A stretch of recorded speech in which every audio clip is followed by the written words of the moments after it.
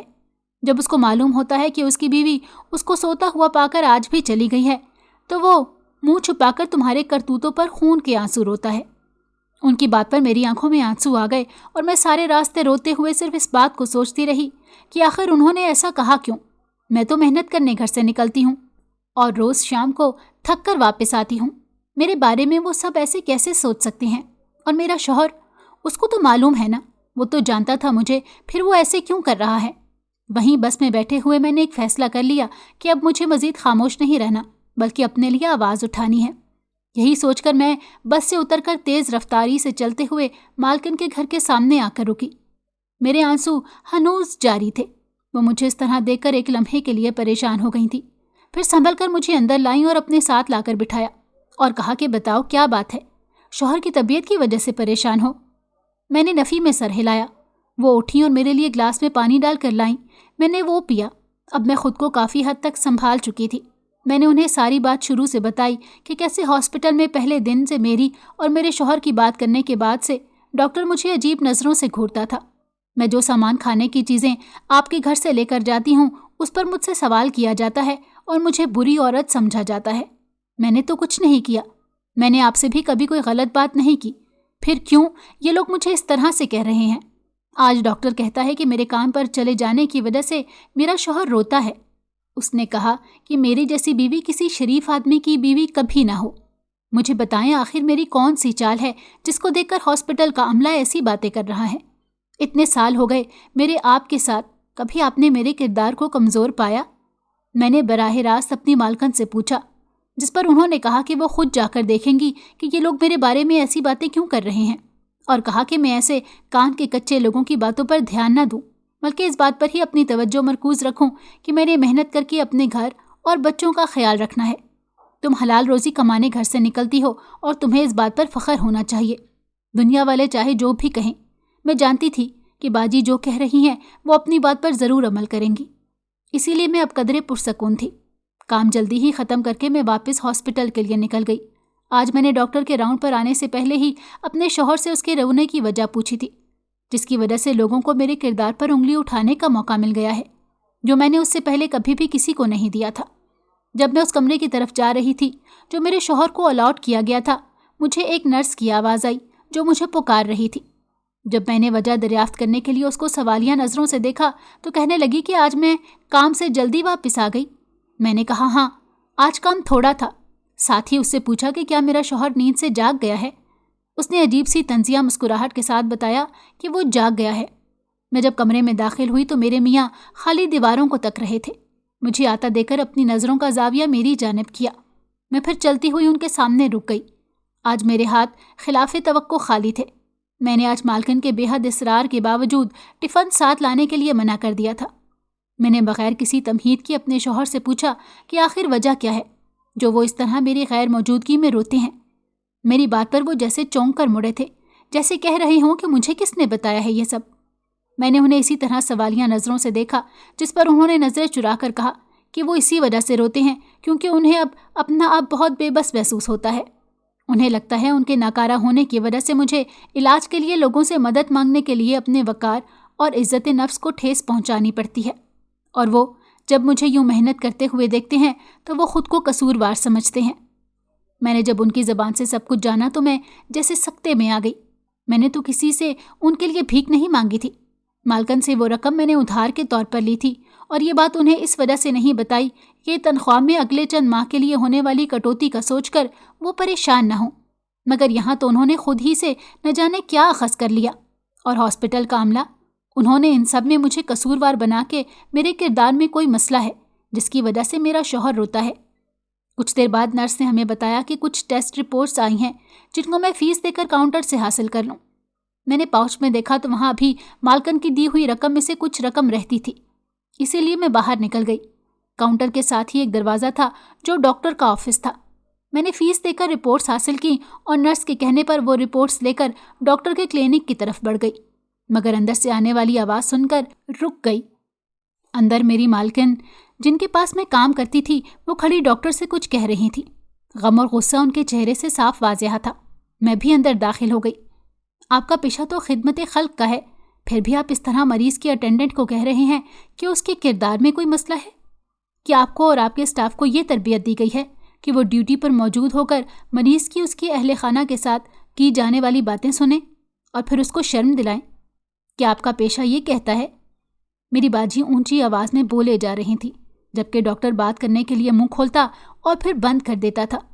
وہ شاید کوئی لفظ ڈھونڈ رہا تھا بات کرنے کے لیے، مگر باجی اس کو بولنے کا موقع نہیں دے رہی تھی۔ دیکھیں بی بی، میں نے اور میرے اسٹاف نے وہ کہا جو ہم نے دیکھا۔ کوئی بھی شریف مرد اپنی بیوی کی حرکات پر ایسے ہی روئے گا؟ شوہر بستر پر پڑا ہوا ہے اور بیگم صاحبہ روز کام کا کہہ کر سیر سپاٹے کرنے نکل جاتی ہیں، اور تو اور جب واپس لوٹتی ہیں تو ہاتھ میں پیسے، کھانے اور نہ جانے کیا کیا ہوتا ہے۔ میں پوچھتا ہوں کہ یہ سب آسمان سے گرتا ہے؟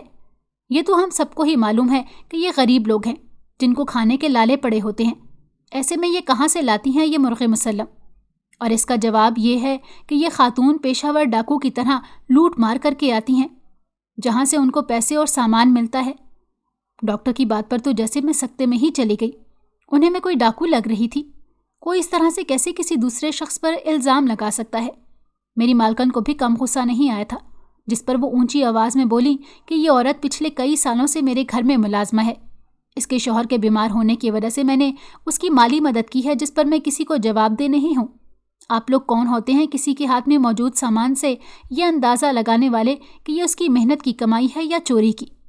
پھر اس کا شوہر کیوں روتا تھا؟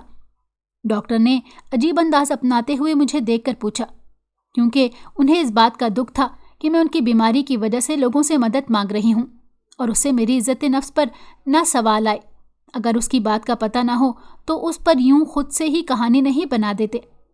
میں نے ڈاکٹر کی آنکھوں میں دیکھتے ہوئے کہا، ساتھ ہی مجھے رہ رہ کر یہ خیال آ رہا تھا کہ انسان کیسے کسی کو مجبور اور بے بس دیکھ کر خود سے ہی کہانی بنا کر انہیں غلط ہونے کا احساس دلانے پہنچ جاتے ہیں۔ خدارا کسی پر انگلی اٹھانے سے پہلے اپنے گریبان میں جھانک کر دیکھ لیا کریں۔ کبھی کبھی ہمیں سمجھ نہیں آ رہی ہوتی کہ ہمارے ساتھ ہو کیا رہا ہے، زندگی چل کیسے رہی ہے اور ہمیں کہاں لے کے جا رہی ہے۔ کبھی ہمیں اپنے ہی والدین کی باتیں بری لگنے شروع ہو جاتی ہیں، کیونکہ اس وقت ہمارا اپنا دماغ کام نہیں کر رہا ہوتا۔ ہمیں کچھ سمجھ نہیں آتا کہ یہ سب جو ہو رہا ہے ہمارے ساتھ یہ کیوں ہو رہا ہے، مگر جیسے جیسے تھوڑا دماغ جگہ پر آتا ہے تو ہمیں اندازہ ہوتا ہے کہ اچھا جو ہوا تھا اس کے پیچھے یہ مصلحت تھی۔ دراصل کوئی بھی چیز بغیر کسی وجہ کے نہیں ہوتی۔ ہر چیز کے ہونے یا نہ ہونے کے پیچھے قدرت کی طرف سے کوئی نہ کوئی مصلحت، ہدایت، یہ سب ضرور چھپا ہوتا ہے۔ وہ الگ بات ہے کہ ہمیں سمجھ نہیں آتی اس وقت۔ جو کچھ بھی آپ کے ساتھ ہو رہا ہو، کچھ اچانک اس پر گھبرائیں ضرور، کیونکہ نیچرل ہے، مگر فوراً سنبھلنے کے بعد غور کریں ساری بات پر، ساری وجوہات اور اس کے اثرات پر۔ آپ کو ضرور کوئی نہ کوئی مصلحت اور اچھی بات ضرور ملے گی جو آپ کے فیور میں ہوگی، جو آپ کو کچھ سکھانے کے لیے ہوگی۔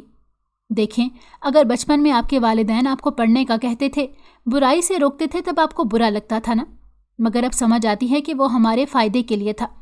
اسی طرح ہر مصلحت کو خود تلاش کریں، اس سے پہلے کہ دیر ہو جائے اور وقت ہاتھ سے نکل جائے۔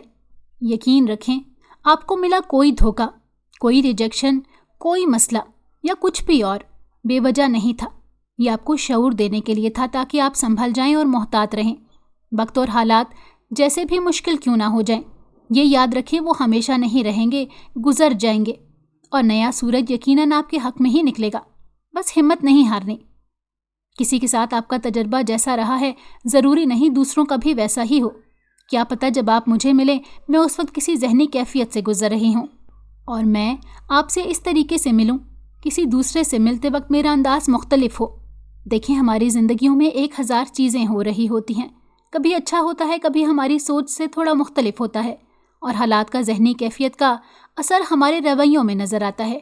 وہ جو لوگ کہتے ہیں first impression is the last impression. یہ ہوتا ضرور ہے. جس طرح آپ پہلی بار کسی سے ملتے ہو، جب آپ اس کا سارا نقشہ اپنے ذہن میں ویسا ہی رہتا ہے آگے تک، مگر جب ہم کسی انسان سے دوبارہ ملتے ہیں، ہر بار اس کے لیے ہماری سوچ بدلتی رہتی ہے. اسے کسی کے ساتھ اچھا کرتا دیکھیں تو وہ ہمیں بڑا نیک انسان لگتا ہے. کسی دو کو لڑتا دیکھیں تب بھی ہم خود سے دوسرے کو برا ہونے کا سرٹیفکیٹ دے دیتے ہیں، پوری بات جانے بغیر ہی. اس لیے اپنی رائے دوسروں سے ضرور شیئر کریں. عالمی مسئلوں پر بات کریں. دوسرے ہزاروں ٹاپکس ہیں بات کرنے کے لیے، مگر کسی انسان کو ڈسکس نہ کریں.